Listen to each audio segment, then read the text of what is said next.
Hi hello welcome to Rajyalakshmi villages. మా ఇంట్లో స్వామివారిని పెట్టుకున్నాం కదా, 3 నవరాత్రులు అయిపోయినాయి. ఇవాళ అయితే మా స్వామివారిని నిమజ్జనం చేయడానికి వెళ్తున్నాం ఫ్రెండ్స్. మా వారేమైతే స్వామివారిని తీసుకున్నారు, నేనైతే అన్ని పత్రులన్నీ నేను బేషన్ నిండా తీసుకున్నాను ఫ్రెండ్స్. ఇంకా సాయం వెళ్తా అన్నారు కానీ ఇవన్నీ ఉన్నాయి కదా అనేసి అవి కూడా తీసేయటానికి నేను కూడా పట్టుకొని వెళ్తాను.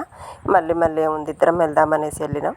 ఇక్కడ మా వాగ అయితే వచ్చిందండి, గోదావరి అంతా ఉన్నది, ఒకరికి ఇబ్బంది అవుతుంది అనేసి ఇద్దరం వెళ్తున్నాం ఫ్రెండ్స్.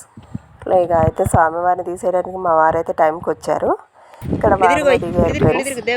ఇక జంపన్న వాగైతే పెద్ద గోదావరి అంత వచ్చింది ఫ్రెండ్స్. మాకైతే నిమజ్జనం చేయడానికి ఇబ్బంది లేదు, టబ్బులలో అలా చేయాలని కూడా ఏం లేదు. మాకైతే మంచిగా నేను కూడా వెళ్దాం అనుకున్నా కానీ చాలా లోతు వచ్చింది ఫ్రెండ్స్. ఇక మా వారిని నేను వెళ్తలే అని వెళ్ళారు.